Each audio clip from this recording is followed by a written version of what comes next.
I'm thankful to be welcoming to the stage this morning Diana Butler Bass, a familiar face, a familiar voice. Diana is an author, speaker, independent scholar specializing in American religion and culture, a Ph.D. from Duke, widely influential voice in public theology, spirituality, and politics, and founder-creator of an award-winning, super engaging Substack newsletter called The Cottage. Join the conversation at her website for thoughtful commentary, inspiration, and engagement. Thank you for being here with us.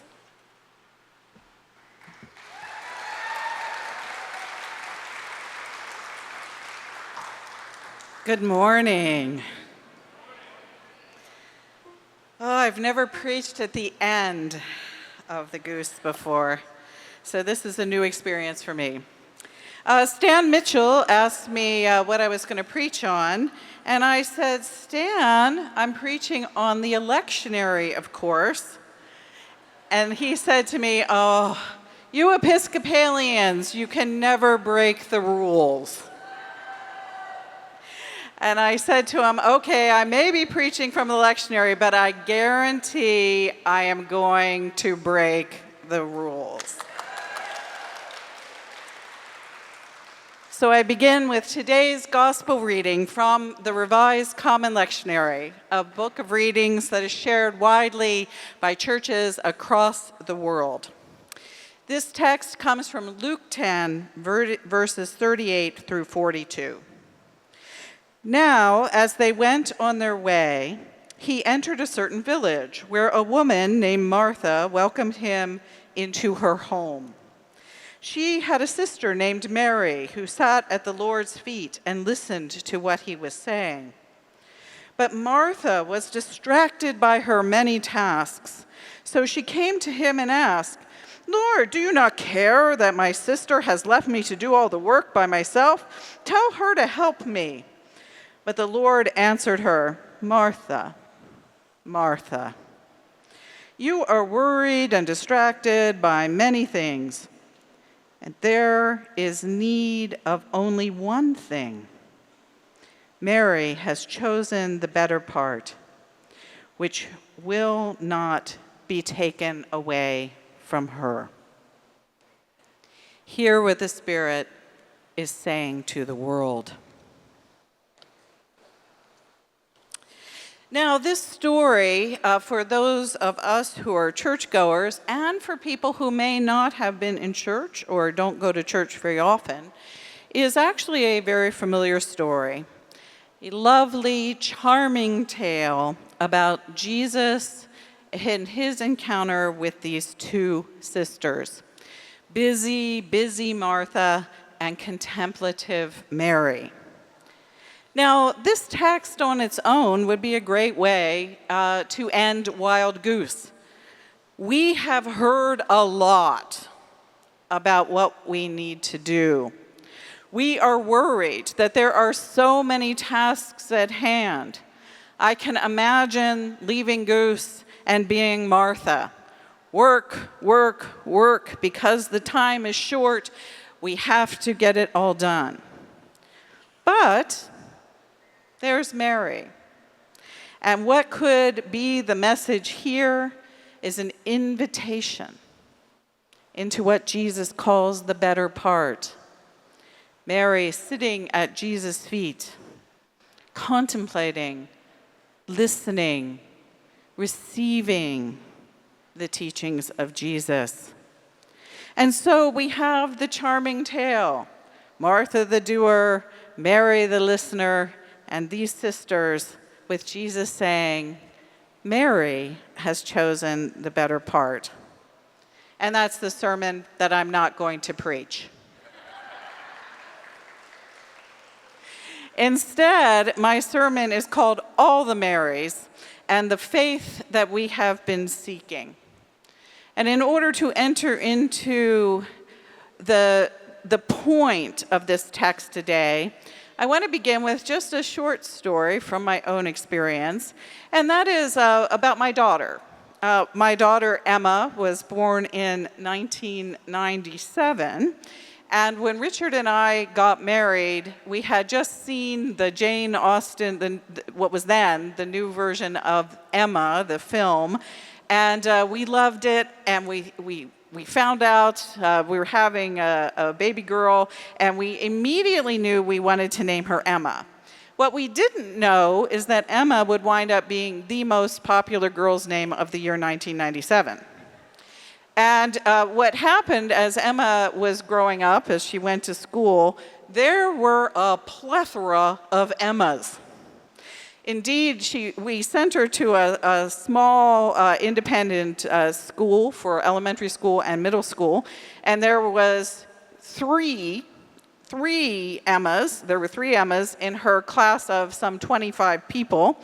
And so for the rest of her elementary school career, she would be known as Emma B, as opposed to Emma P, and opposed to Emma S.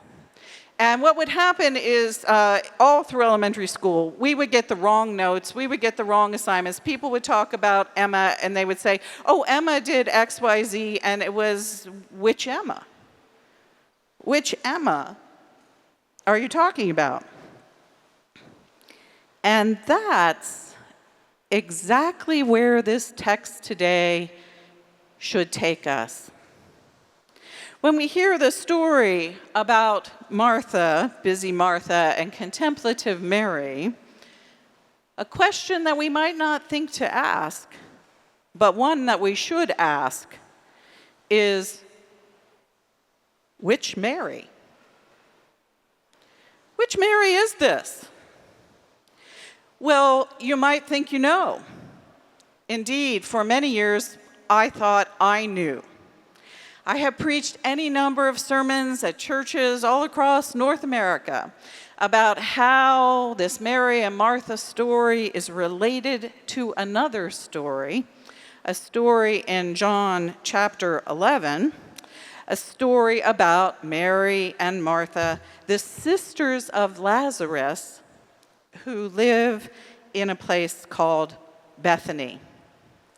Indeed, if you go to many commentaries on the Luke 10 passage, on the Mary and Martha charming story, those commentaries will begin literally by saying, this is a story of Mary and Martha, the sisters of Lazarus, Mary and Martha of Bethany. But you know, if you actually look at the Bible, which would be really good, especially from someone who is writing a commentary, you will see that the words in Bethany are never mentioned in the Luke text. Indeed, if you look at a map, Bethany is actually a town, a village, in the opposite direction of which Jesus is traveling in this portion of the Gospel of Luke. And all the text says is Mary and Martha of a certain village.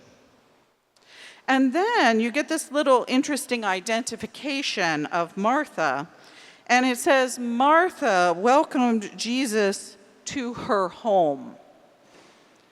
And what's fascinating about just that little phrase, just that small phrase, Mary and Martha are sisters in a very patriarchal society.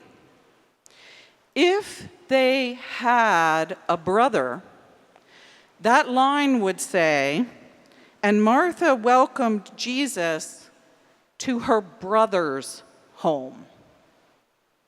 Because Martha doesn't own a house. It's not Martha's home unless it is Martha's home. And the only way it's Martha's home is if Martha has no husband, no father, and no brother. And so, this story that we have in Luke 10, this story that we have seemingly conflated with the story in John chapter 11, where there are two sisters named Mary and Martha, and they have a brother named Lazarus, and they do indeed live in a place called Bethany. If it was the same family, it's very confused. It's in the wrong place, and it's not called by the right name. What we actually have here is two stories which our imaginations have run together, which our tradition has run together, which even commentators have run together, that are actually two different stories about two different families. This is as if people came home from school and said, Emma Bass did something, something, something, and it was actually Emma Precinct. That becomes a problem when you get the cast of characters wrong. And so the question is, well, then, who is this Mary? Instead of spending a lot of time talking about Mary of the 4 short verses in Luke, I want to run over to the confused text of John chapter 11. John chapter 11 opens with a very simple sentence. Now a certain man was ill, Lazarus of Bethany. Okay, now there we have it, clearly defined, Bethany, not a certain village, the village of Bethany. The village of Mary and her sister Martha. That's the opening sentence of John chapter 11. And you might think to yourself, oh my gosh, well what's important about that? Let me tell you the story of my friend, Elizabeth Schrader, who is a Ph.D. student at Duke University right now, working on a doctorate in New Testament studies. Years ago, Elizabeth, we call her Libby, Libby was living in New York City where she is a singer-songwriter. Libby is a cradle Episcopalian with a very lively faith life. She just adores the church. She loves liturgy. She loves praying with and to the saints. And one day, Libby walked into a church garden in the city of New York, seeking sort of refuge from the city, and sat down to pray. And as she prayed, she heard a voice. And the voice said, "Follow Mary Magdalene."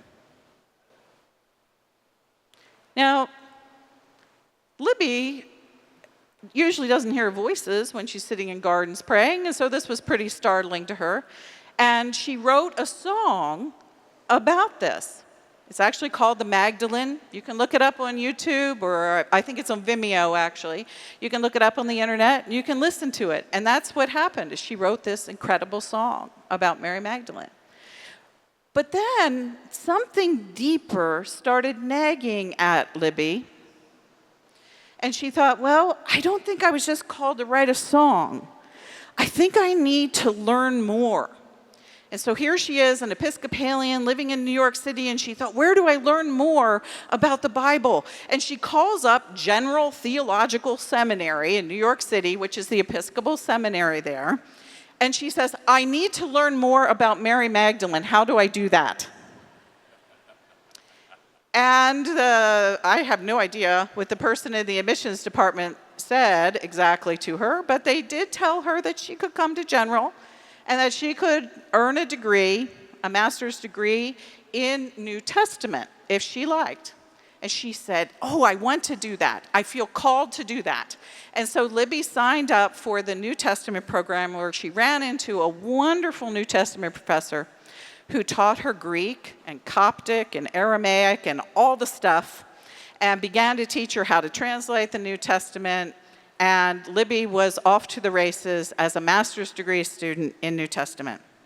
Well, she couldn't get Mary Magdalene off of her mind, and when it came to writing her final paper for her master's degree, she asked Deirdre Good if she could write it on John chapter 11 and Mary Magdalene. And Deirdre said, absolutely.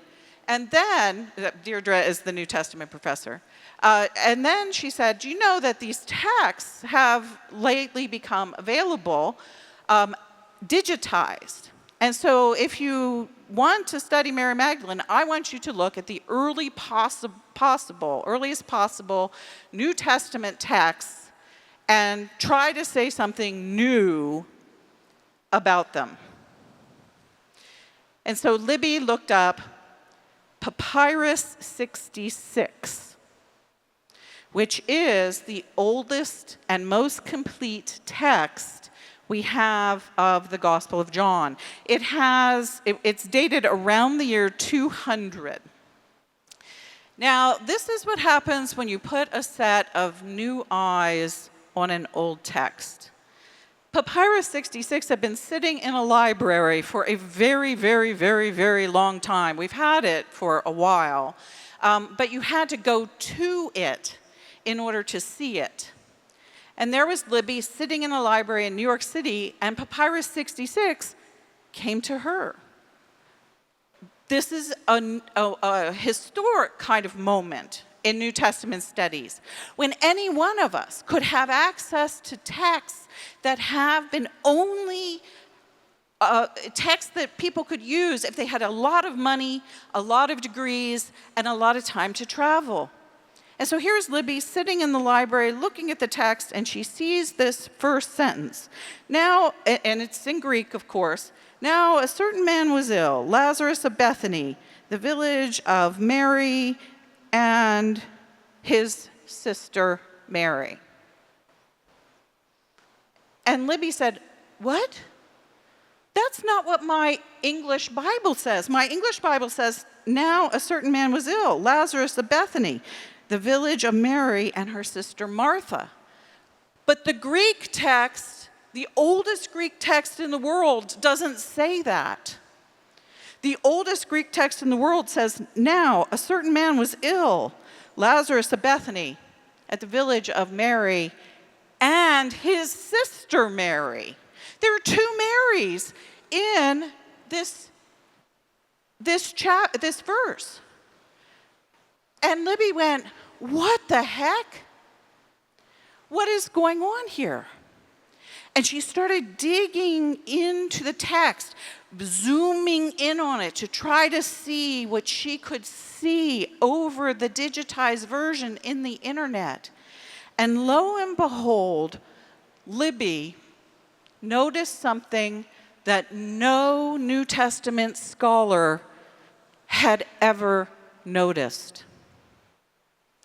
And that is, in the text, where it had those two Marys, the village of Mary and his sister Mary, and her sister Mary, the text had actually been changed. In Greek, the word Mary, the name Mary, is basically spelled like Maria in English, M-A-R-I-A. And the I, the Greek letter I, is the letter iota. And it looks basically like an English I. Libby could see, by doing this textual analysis, that the letter I had been changed to the letter TH in Greek, theta. That somebody at some point in time had gone in over the original handwriting and actually changed the second Mary to Martha. And not only had that person changed the second Mary to Martha, but that person had also changed, the way it comes out in English, it says the village of Mary, that would have stayed the same, and her sister Martha. Someone had also changed that her, or that her was originally a his, and they had changed it to a her. And so while the original text is a kind of confused and not very good sentence, now a certain man was ill, Lazarus of Bethany, at the village of Mary and his sister Mary. It's almost like they're sort of heightening the fact that Lazarus has this sister Mary. They lived in this village together, and Mary is Lazarus' sister. They had changed it to read Mary and her sister Martha. And Libby sat in the library with all of this, and it came thundering at her, the realization that sometime in the 4th century, someone had changed the oldest text of the Gospel of John and split the character Mary into two. that Mary became Mary and Martha. She went through the whole manuscript of John chapter 11 and John chapter 12, and lo and behold, that editor had gone in at every single place and changed every moment that you read Martha in English. It originally said Mary. The editor changed it all so that the story becomes a charming story about Lazarus and the resurrection and his two lovely sisters, Mary and Martha. Oh yeah, I remember seeing them in Luke chapter 10. They are not in Luke. This is some editor's idea of doing what Pete Enns told us this morning. Harmonizing the text did not just start a couple hundred years ago.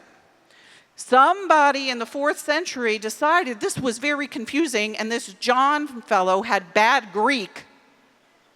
And so he went in there to fix it. And he fixed it. He fixed it so good that we have been telling this story wrong ever since. Every one of the pronouns is changed. Every time it says sister, he changed it to a plural sisters. And Libby has conclusively proven that in Papyrus 66, this fiddling around with the text did indeed occur. Now, if you can imagine this, finding this as a master's degree student when you have just barely learned Greek is an amazing sort of discovery. Libby wrote her master's thesis on it. It was so interesting as a master's thesis as she proved this textual manipulation that Harvard Divinity School found out about it. And they said, can we excerpt your master's thesis and turn it into an article? And so here's this brand new master's in New Testament student who gets her very first ever professional article published by the Harvard Divinity Journal. And from there, someone noticed her article. And that someone is the Nestle Allen Translation Committee of the Greek New Testament, an organization that is located in Germany. And as I say that, these are the guardians of the Greek New Testament. They are as stuffy as you can imagine. They are basically a whole bunch of very old German men who have spent their entire lives making sure the Bibles that we have in English and all the other languages around the world are the closest and most precise Bibles that we can get to the original manuscripts. And so they call Libby to Germany to present her research to them. And over the course of a couple days, they listen to her and they look at all the evidence that she's compiled. And at the end, they say, well, we might need to change something here.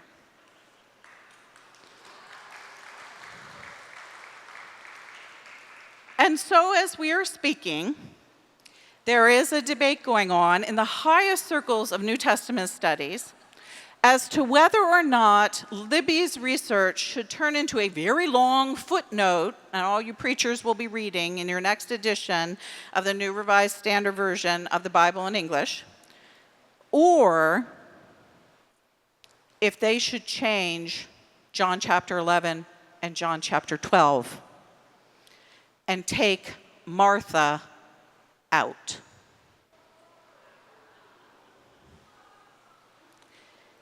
Now, that is probably one of the most radical suggestions I have ever heard in New Testament criticism. And of course, in order to take Martha out, they wanted more evidence. I heard some people yelling in the background, "Don't take Martha out." Everybody always says that, but I love Martha in Luke chapter 10. It's two different stories, it's two different families. Martha will stay forever. in Luke chapter 10. She's lovely. Jesus loved her. And so she stays there. But she shouldn't necessarily be here. And so people have begun to do other research pursuing Libby's work. The interesting things that have developed since. Tertullian, one of the most misogynistic of all of the ancient church fathers, actually wrote a bit of a commentary on this passage in John chapter 11. And he's writing in 230, whatever year Tertullian is. He's very early. And when he gets to this chapter, he says, Mary, confessing him, Jesus, to be the Son of God. Oh, wait a second. In my Bible, it says Martha did that. It says a little later on that Jesus was talking to Martha. Martha said to Jesus, Lord, if you had not been here, my brother would have died. But even now, I know that God will give you whatever you ask of him. And Jesus said to Martha, your brother will rise again. And Martha said to him, I know that he will rise again in the resurrection on the last day. And Jesus said to her, I am the resurrection and life. Oh my gosh, one of the most important lines in the whole of the Gospel of John. Those who believe in me, even though they die, will live. And everyone who lives and believes in me will never die. Do you believe this? Jesus asked this woman. And in this text, your English Bible, Jesus says that to Martha. Do you believe this, Martha? And she said to him, yes, Lord, I believe that you are the Messiah, the one who has come into the world. Tertullian said that that was Mary. There was no Martha in that passage, according to Tertullian. And that passage begins with a story about how Martha runs out to meet Jesus, but Mary is so upset that poor Mary stays home because she can't possibly face Jesus. Egeria, a 4th century pilgrim to the Holy Land, she writes in her diary, which is one of the most important diaries we have from the ancient world, from any ancient Christian. She writes in her diary that her pilgrimage group got to the church in the place where Mary, the sister of Lazarus, ran out to meet the Lord. So Tertullian doesn't mention Martha. Egeria, there is no mention of a Martha. Indeed, the story turns into a story of Mary. And this is what we're now looking at in the Gospel of John, is that John 11 is about Lazarus and one woman, one sister, Mary. Now, the interesting question is, well, why in the world did this editor split Mary into two women? Well, the editor could have been a guy with sort of literary sense, and he just didn't like John's Greek. And so he was fixing it. Or he could have been a person who was just a little worried about, how does this story fit with that story that Luke has told? Maybe it makes more sense if it's a story about Mary and Martha and not just a story about Mary. So that person could have had benign motives or not. That little piece that I just read to you, there are 2 Christological confessions in the gospel. One of those Christological confessions happens in the Synoptic Gospels. It happens in Mark, it happens in Luke, and it happens in Matthew. Who utters the Christological confession in those 3 Gospels? Anybody remember? Peter, exactly. Peter and Jesus have a conversation, and Jesus turns to Peter and says, who am I? And Peter actually says, you are the Messiah, the Son of the living God. And Jesus turns around and says to him, you are Peter. Upon this rock I will build my church. The other Christological confession is in the Gospel of John. And until this point, it has belonged to a minor character named Martha that we didn't even know who she was. Jesus raises her brother from the dead, and they have this conversation, And then finally, this woman says, "Yes, Lord, I believe that you are the Messiah, the Son of God, the one who is coming into the world."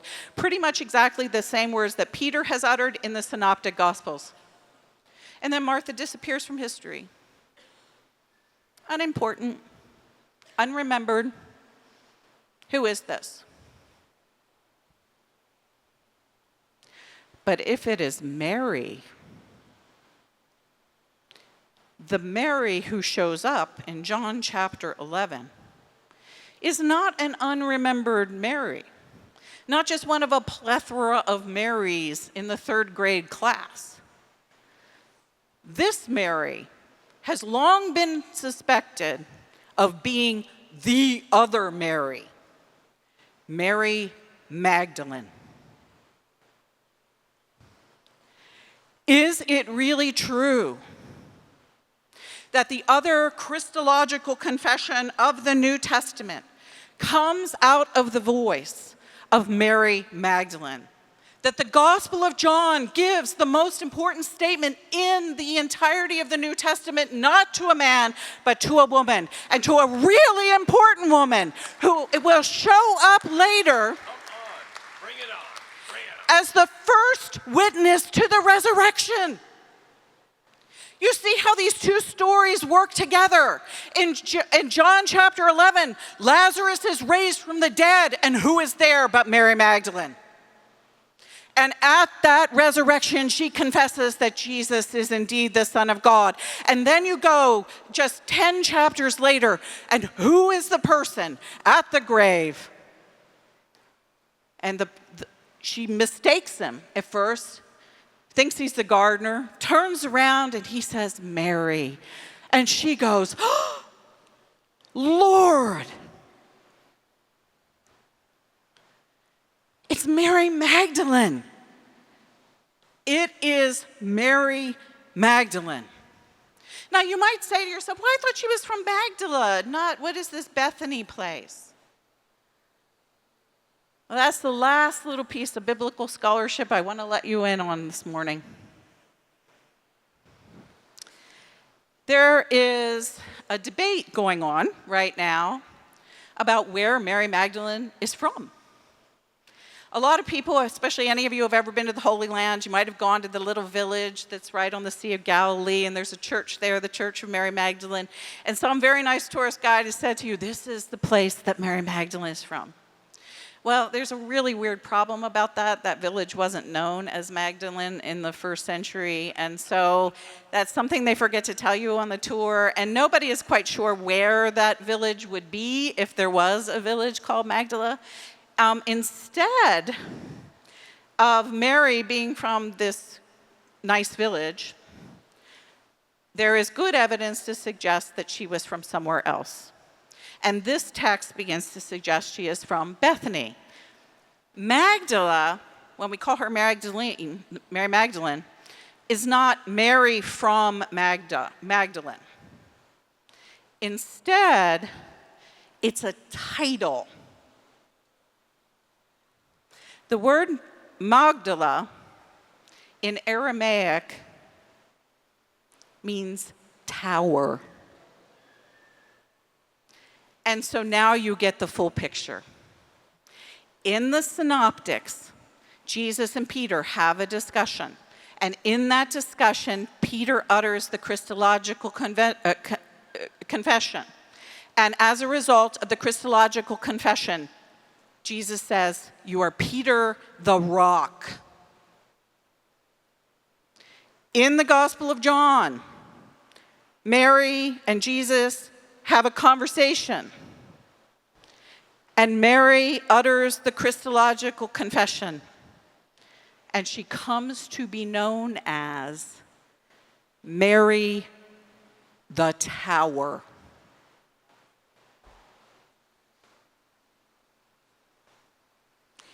In the New Testament, we are looking at an argument in the early church.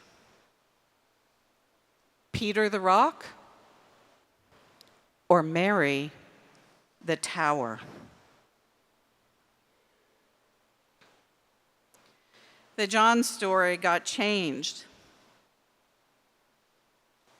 The John story has been hidden from our view. And yet, somehow, all those years ago, Mary uttered those words, "Yes, Lord, I believe you are the Messiah, the Son of God, the one who is coming into the world."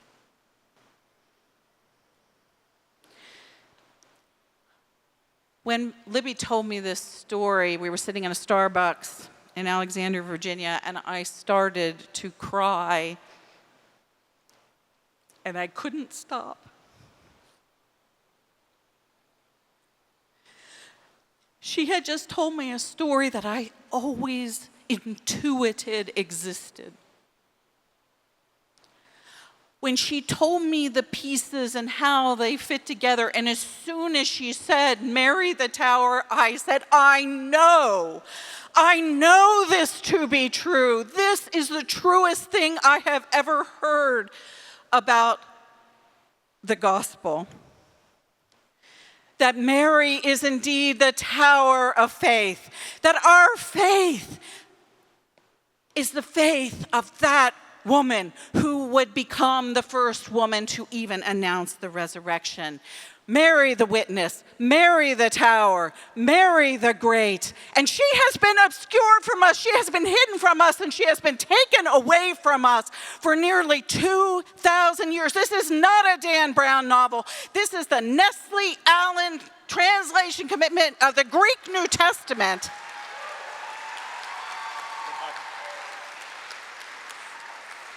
And we are living in the moment of most radical transformation in the understanding of the gospel accounts of who Jesus Christ is and who holds authority and where the witnesses are that the church has lived in since the first 2 centuries.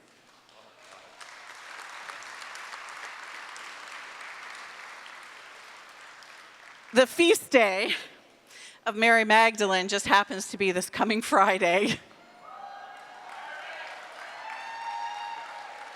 And so I wanted to tell you to celebrate with abandon. To celebrate thinking about this story that I have just shared with you. All the Marys. Don't mix them up. Don't mix them up.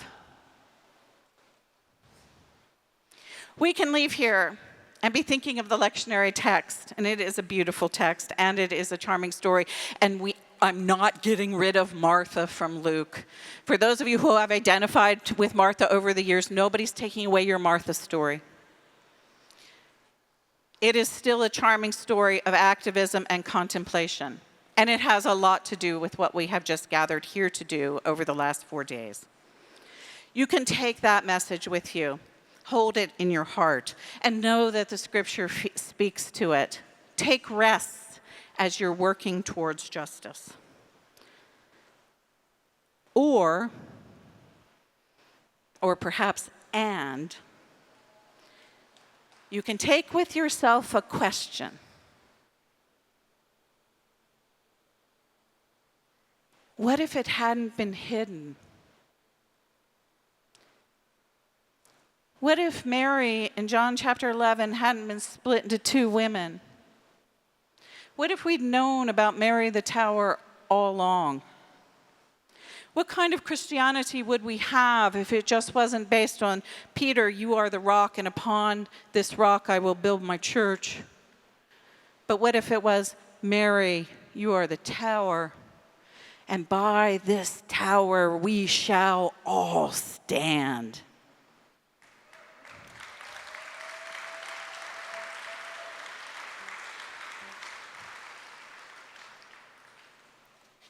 This year at the Goose, I invite you to imagine. Imagine that possibility that is opening before us, never visible to our ancestors, since that text was first altered hundreds and hundreds and hundreds, more than a millennia ago. What does that church look like? What does a Christianity of Mary the Tower look like? And what in the world might that form of faith have to say to this moment of crisis in which we live? I do not know the answers to that question.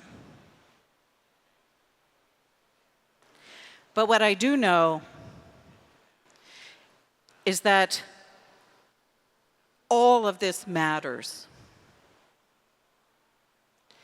And that to open it up with you all here, my friends, who I know can receive this story as world-bending as it is,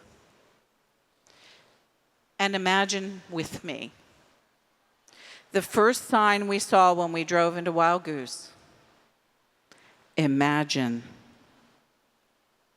The last words you're getting from me.